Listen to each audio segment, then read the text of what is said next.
everyone for joining me today. Though I'm an architect, I today want to talk about an issue which is not so architectural as it is to do with life, to do with all of us, and it's a much broader issue than what we all look at in our small sort of projects, our little designs that we do, which is so much limited to ourselves. But I think today I want to talk about an issue which concerns everybody. And it's an issue that has become really, I would say, pressing. Going back, whatever, 30 years, 35 years, 40 years, when I was much younger, I was a child. I used to go to school and I used to cycle to school. Question of using the car just didn't arise because that was only meant for parents. And we cycled or we walked to school, we went to our friends' homes, we went to the market, and everything was completely based on cycling or pedestrian mobility. Today, unfortunately, that really seems like a dream gone by, because I would not sort of dare to let my kids go cycling or walking anywhere outside a residential colony or a community that you live in, which is really a sad situation, because today we have completely lost control on our public domain. In fact, I would say the quality of a city is always judged by the quality of the public domain and the pedestrian experience that it produces. And today, unfortunately, we have lost out on both these issues. Our cities are cities where we have these sort of gated communities or protected islands, which are, let's say, our homes or our schools or our office complexes or our malls. And these are sort of floating islands in a public domain, which are private. And then you have the in-between land, which is so-called public domain, which is really a no man's land.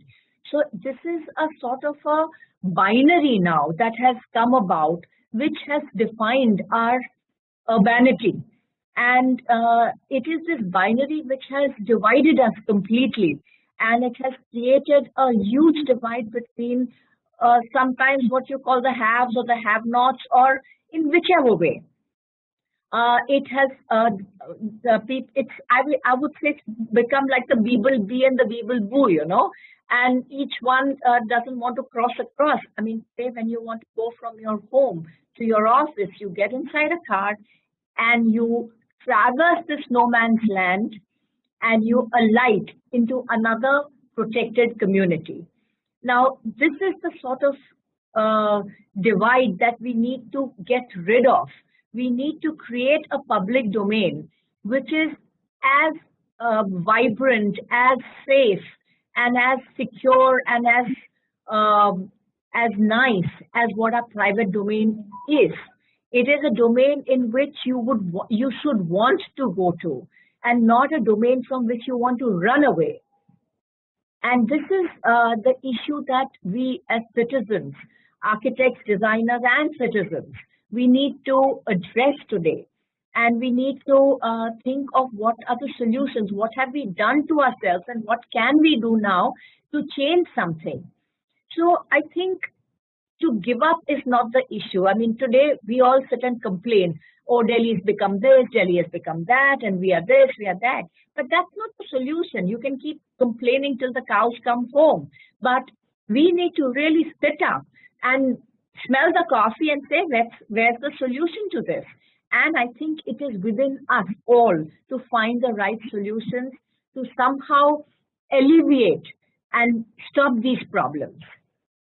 I must say that the Delhi Urban Arts Commission started a design cell, and as a part of the design hub that was created, several city-level projects have been addressed with precisely these kind of concerns in mind.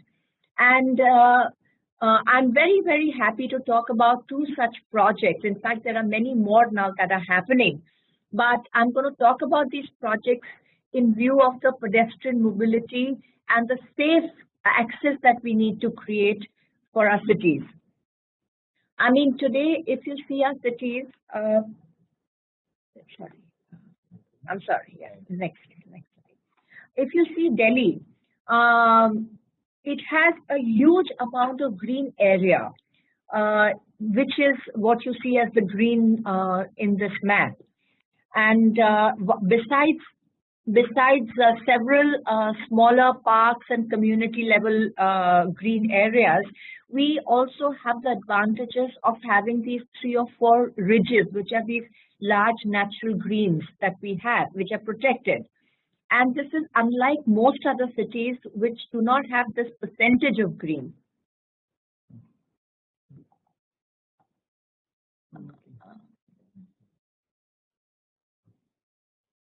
Okay, but in spite of that, if you see our roads, they look like this. There is absolutely no pedestrian path which is left, because either a pedestrian path is taken over by a squatter or a hawker or a vendor or a parked vehicle. There is no space, and the pedestrian is pushed onto the road because that's the only free access that's available.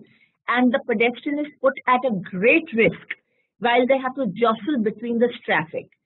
Parks and forests are cordoned off with high walls because the authorities find it difficult to protect and maintain them. So the easiest is to put a wall and cordon it off. So there is a complete disconnect of all our beautiful parks and gardens that we have with the urban tissue. And while parks and forests remain locked, the pedestrian jostles for space in the jungle of vehicles. There is a dire need to connect the greens with active life and create an alternate circulation for the pedestrian. We felt that if we look at our cordoned off green areas, we could look at creating a whole new alternate safe pedestrian way through the city or through a major part of the city, and create a way which is shaded, which is secure, which is vibrant, and something that you would like to go to.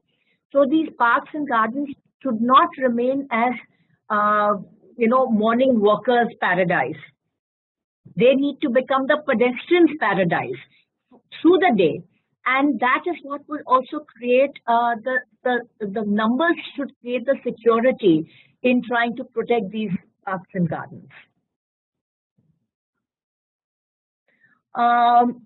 While we started looking at these parks and gardens and the ridges that we have, we realized that the South Ridge is an area which had a lot of green area, which we figured at one time must have been a big contiguous green, but now it is due to urbanization, it is divided by roads and residential colonies.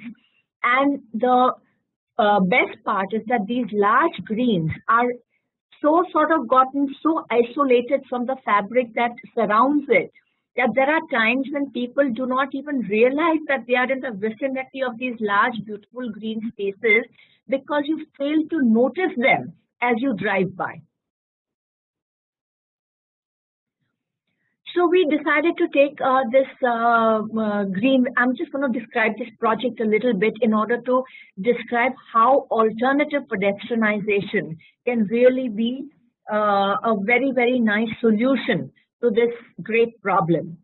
So we decided to take these green areas, we studied them with the kind of road structure that is dividing them, the metros that are coming up, the nala that divides it, and then we looked at trying to see the possibility of creating a seamless cycle and pedestrian movement from, let's say, almost Tughlakabad Fort to City Fort. So it could become like a fort to fort movement.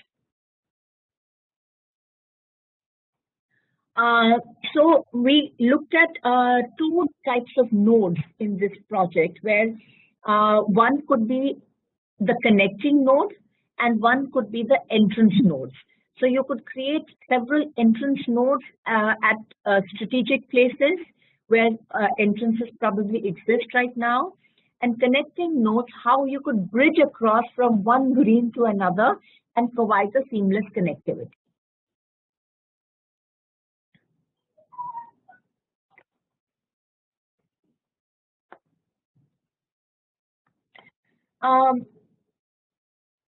Taking one such node as an example, which was between which could bridge the Panchsheel Greens to the Jahanpana forest, we took this area, which was partly a DDA park. One was a defunct road, which thankfully has now been made functional. I mean, I must thank the Lieutenant Governor profusely for some of the bold steps he has taken.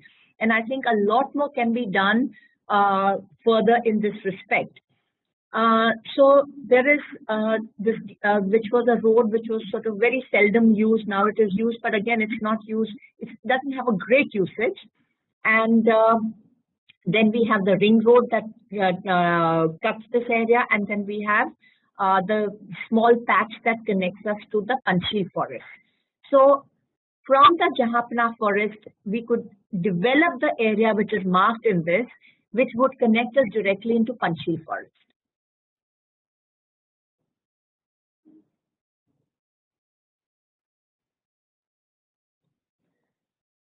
So if you see this, there was a DDA colony, there is a DDA park, and there was this unauthorized market that was there on the left side, which very, very thankful to the Lieutenant Governor again for this bold step of removing this market and reclaiming these few acres of land that had been usurped by the mafia. So now we have added land in this whole green area, which is for the citizens, and it can really be sort of alleviated and used beautifully. So we take this area where basically there is going to be a metro exit, which has already now come up, which is going to be functional from next week. And then we have this DDA park, which we can use to connect and bring us to the entrance of the Jahanpana forest, which is currently not an entrance. Currently, you just see it as a closed up wall that you drive by. But our suggestion is that you open up these walls and create a beautiful plaza to which this park can connect. And this plaza connects the forest to the urban tissue. And it gives you, as you can see in one of the pictures, it gives you the connectivity, and people who are driving by get a feel and the view of the whole forest, this beautiful green that we have over here, the natural resource. I would call it a natural heritage that is there. And we need to connect the people, the passerby, with this heritage. And by creating this nice plaza over here, we would open up the green and connect it to the everyday life. So, which you see over here, the forest edges over here, we create this, we open up the walls. Fortunately, the market that you see as a block, a white block over here is gone. And the whole thing is a nice green. And you can have a nice walk all the way to the metro station and the metro exit.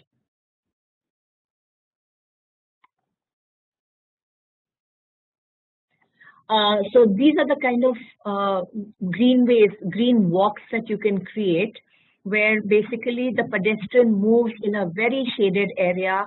It's secure. You have proper lighting. Lighting is a very, very important part when you want to promote pedestrianization, because adequate lighting, it is very, very often the lack of lighting that creates the unsafe atmosphere. And good lighting actually promotes, it gives you energy, it promotes activity, and it promotes people to use the place more actively. And then when it comes to crossing the ring road, we already have a pedestrian subway which is existing. So we propose that every such thing which is existing, we need to connect them up. So we bring the pedestrian, and instead of entering these pedestrian subways through a sort of a hole in the ground approach which they have today. And that's what really makes it very, very uncomfortable for a lady to go down into, because it looks dark, dingy, and unsafe.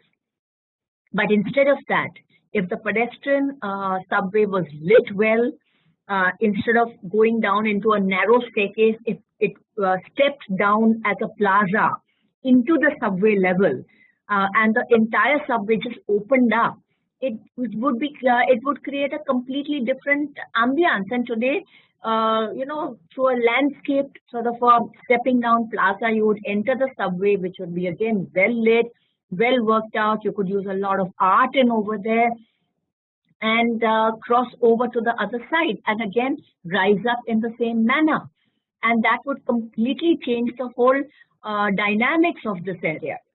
Also, what is very, very important is that we have to remember what is today a social need, and that's why they are there, is for hawkers and the vendors.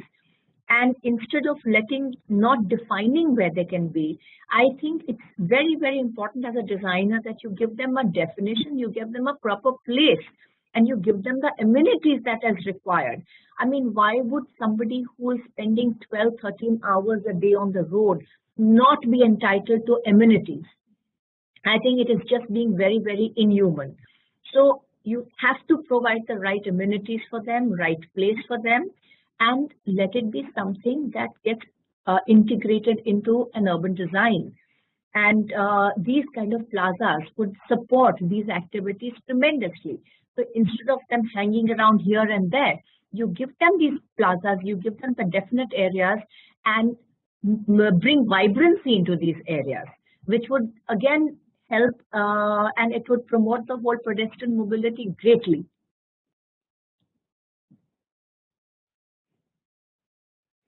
When it comes to another node, which is the entrance to the big forest, the entrance to this forest is through, again, a DDA park. And what we would suggest is develop the park instead of it just being a park. It is used extensively, but only for 2 hours in the morning and probably 2 hours in the evening, which is mainly for morning walkers and yoga and exercise, and again, evening walkers. But once it's dark, it just gets deserted and nobody goes there. So idea is that if one could landscape it, one could attribute active usage to these parks, which is as part of what is defined in the master plan. We would not recommend doing anything out of the book. Keep within the rules, but within that there is enough provision for you to work out, nice exhibition spaces, food kiosks. You open up the walls, connect the park to the main road through nice plazas. So the whole thing becomes inviting and not behind closed doors.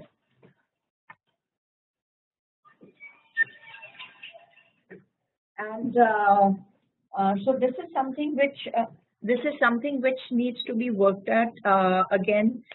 As a part of a designer who could take this forward, and then connect the forest. So the forest and the green areas, you're connecting up, you're entering from one side, and you can walk through the forest and exit at another side. And again, through areas which are well lit, active, with active usage, and interesting. There could be places for public, performances, poetry reading, exhibitions, food, children's play, yoga.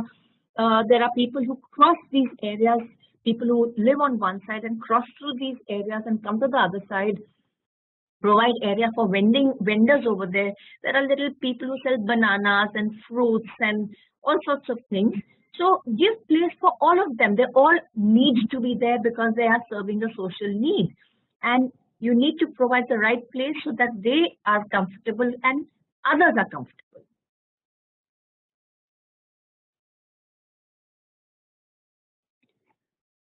So again, how various ways these areas could be treated to bring in the activity and encourage pedestrians to move through these areas. Again, some, just concept proposals of what things could be like. and how by opening up the walls, you encourage a pedestrian to move through these areas, you open it up and you create spaces which are pedestrian friendly. How landscape can play a very, very important part in developing these.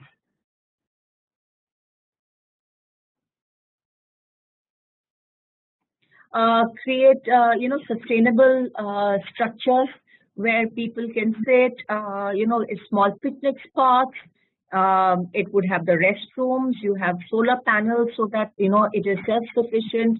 You can have your DUAC has also worked out very, very nice public toilets which are self-sufficient with biodigesters and solar panels so that it can be put anywhere. They're being used very, very extensively now. So those kind of amenities could be introduced.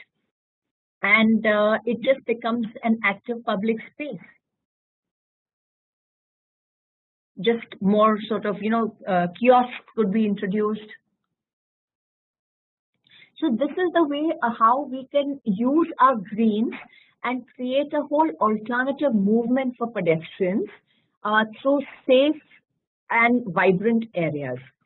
Now, we looked at another area. This was one in South Delhi. We looked at another one in West Delhi and saw what could be done over there. And this was also a DUAC project. And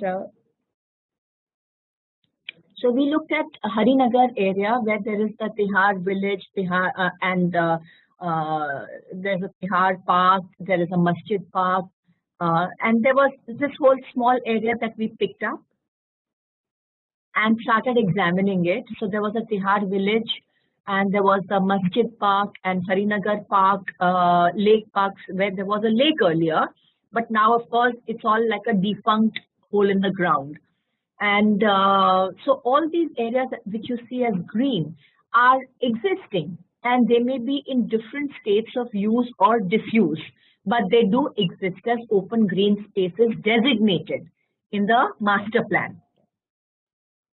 And idea was to see, and these, as you can see how contiguous they are, and with a little bit of intervention, they can be made into a really nice long cycling, walking area, So you could move through a great deal of, city through these areas.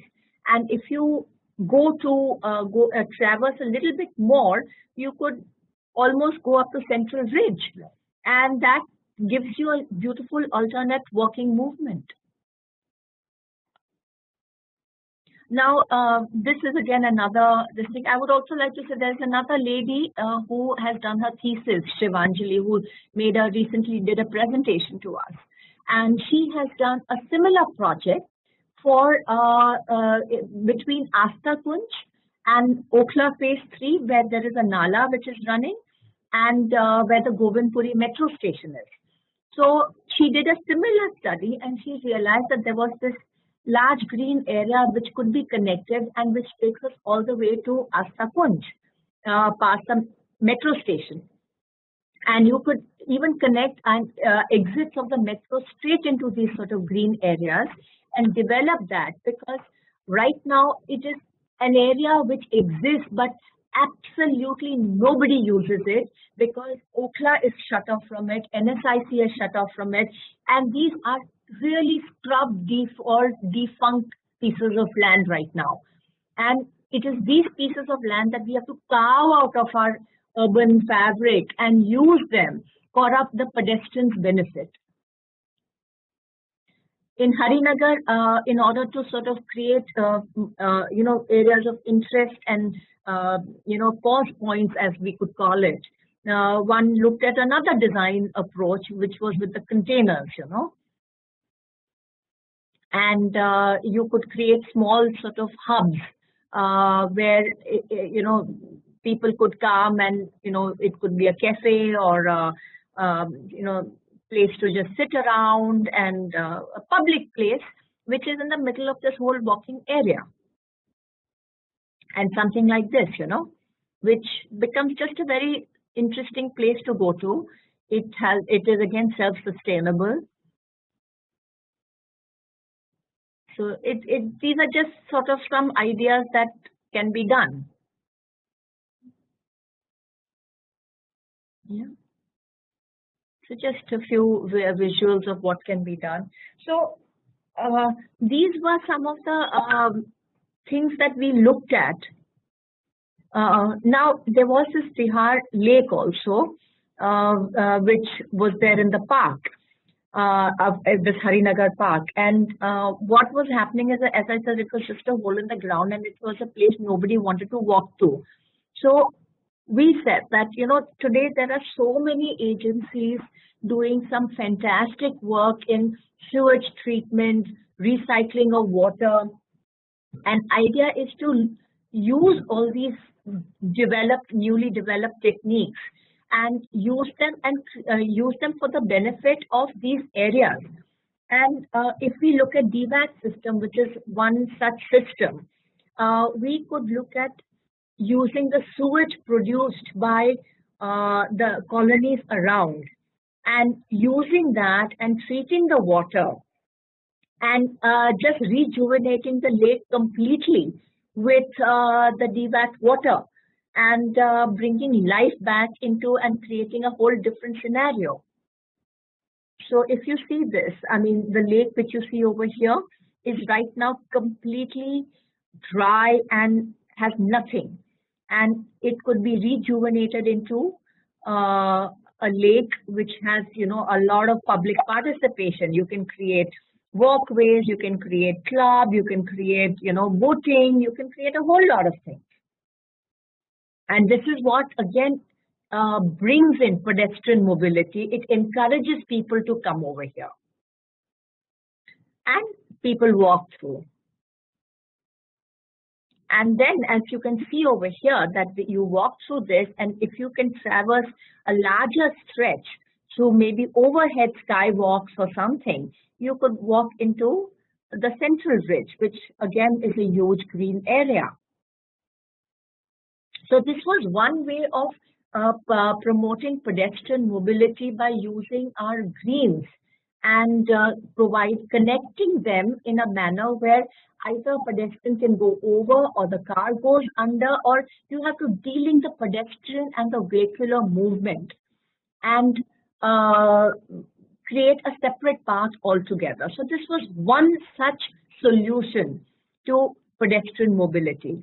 Of course, this cannot be sort of used universally, but right now another project that DOAC is looking at is the Inner Ring Road, which is got a whole lot of new government colonies which are all getting re-densified. Kidwai Nagar being the first one, Nauroji Nagar is now coming up, and there is the Pink Line Metro also. So this is an ideal situation of how we can create pedestrian mobility along the ring, because right now the ring has completely obliterated the pedestrian. So to connect, it becomes part of the whole multimodal mobility, where you connect the metro with the pedestrian. So from the concourse, how do you seamlessly come into a pedestrian movement and move from one place to another with cores that connect between subways to surface to overhead. So this is another project that DOAC is looking at, and I think these are the kind of solutions that we would have to adopt to create pedestrian mobility. Because right now, in the present situation, you need to be really young and agile and athletic to be able to navigate the roads of a city.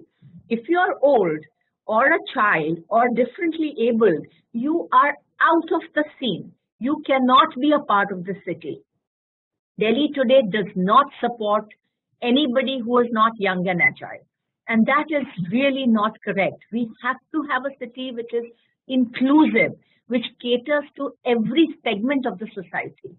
And it has to cater in a manner where it is and give them the right place and the right movement, not just for the sake of it. And that's the kind of intent that we need to have. I think we as architects could look at, or designers could take up each area, a different area in our own community, and look at solutions. Today, I live in Greater Kailash Part 2, and there is a huge problem in the market area because of disorganized and I would say lawless approach to of people, because it becomes a free-for-all situation. And in this situation, we as architects could come in and create very, very simple solutions which uses our greens, delinks the motor cars from the pedestrian and make it work. And we have come across such a small solution. We are going to put it together. But I think this is something which every colony can look at. And I think it would do all of us a great, service. I think you have to look at it that if your mother or grandmother should be able to walk seamlessly to your market in your colony and come back safely, and if you can do that, you have achieved everything. Let's look at another situation, which is Old Delhi, Shahjahanabad. Now, Old Delhi is another story. It is a heritage city, and it is a city with a great deal of character. But today, it is, it evolved over the years. It has a great deal of history, how it came about, and then the British came, and how the railways came, and the roads came, and how the city kept getting cut up. And because of that, and then the markets came, the railways brought in the wholesale market, and due to all this, basically the city became like a very, very fragmented, chaotic area, which is what you see here. This is few pictures of the old city.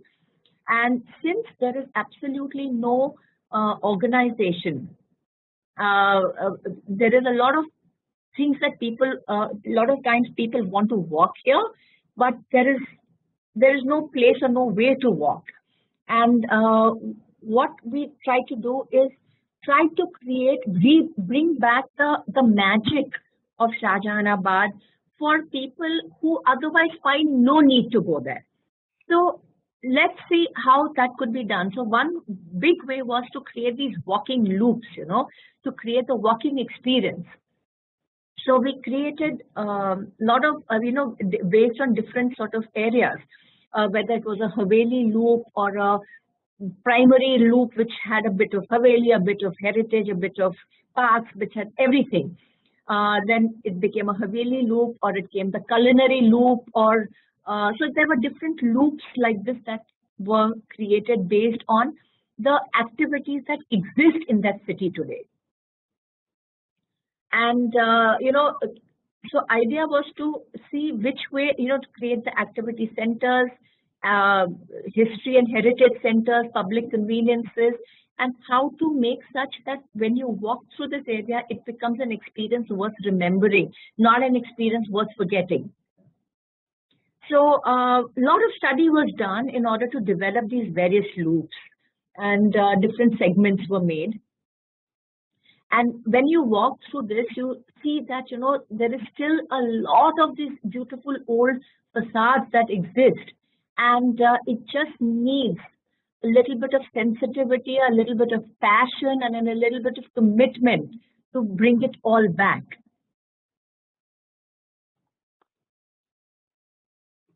So just, various, and there are still a lot of places like the Ghalib Museum is there, and people have redone the Havelis, Dharampura Haveli. So there are people who've done a few things.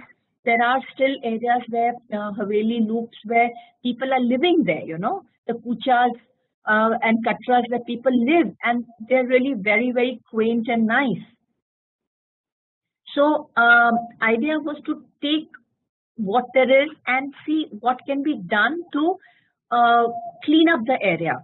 So we decided that what happens if we certain areas needed to become completely pedestrian, remove the vehicular movement to the peripheral roads, create large parking lots so that you could park over there, create the medium type of streets into one-way streets so that the vehicles could move, without getting into a two-way traffic. Look at the color palette of what existed over there and put together a color palette that could be adapted now towards recreating a facade story,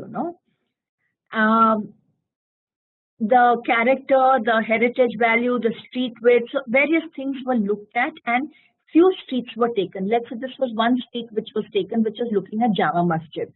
And if you see over here, there are overhead services running, uncontrolled facade. Somebody has done some extensions here and there, and somebody has put a Leuco bond, somebody has put something else. So even though you own a piece of heritage, there has been no control on what you can do with it.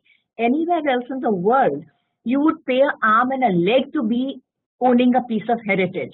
But here, it is a piece of junk, and that's what we don't want. So idea is that when you own a piece of heritage,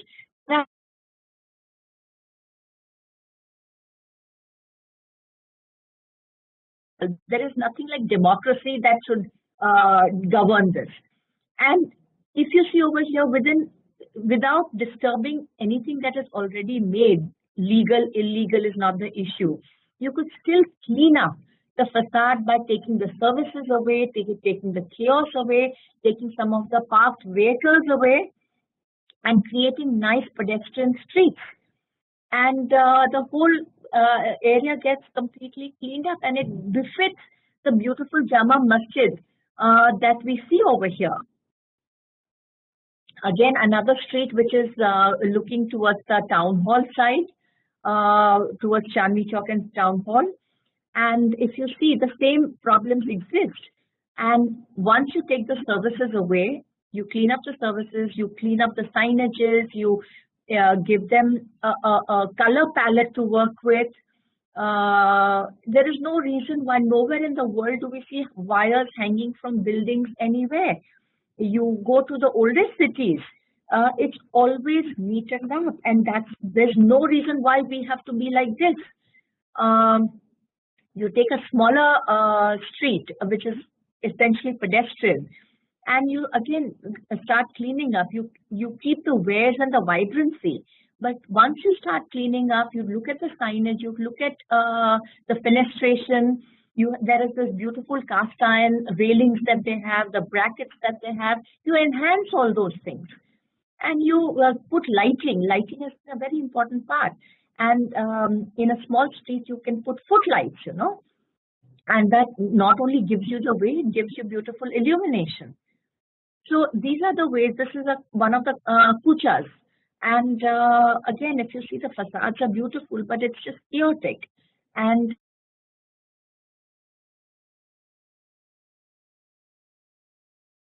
create ambiances like this. People want to walk. People are safe to walk. And that's what needs to be. It's not that you just give them a way. You give them a way which is beautiful, which is nice, which is safe, lit, vibrant, and that's what the trick is. That's what the focus has to be. Another street which is over here. And when you take away the basic issues, and these are small things that you can do. They are not big solutions. They are small, very doable solutions. You can have this. Why should you have open drainage and open sewerage?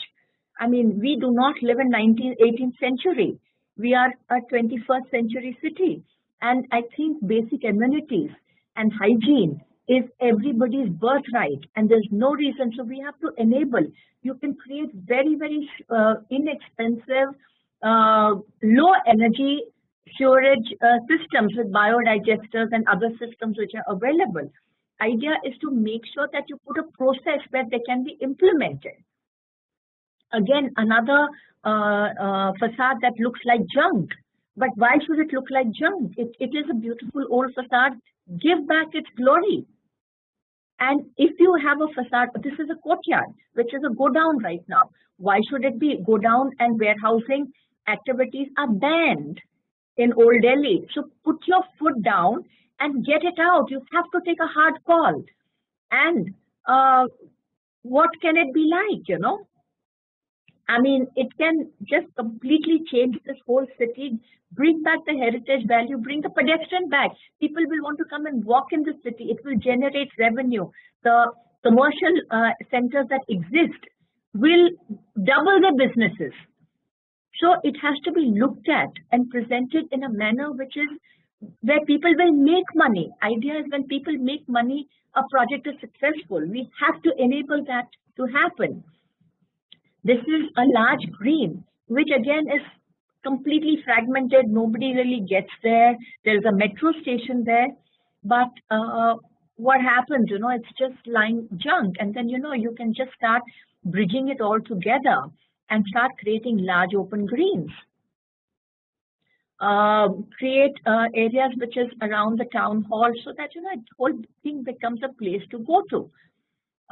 When you come to Jama Masjid, we have this big road that takes you through, but suppose that road went under or over, but the pedestrian remained at grade, and you connected the Red Fort greens with the Jama Masjid greens, it would become a beautiful big green park, which is a huge experience, for the pedestrian.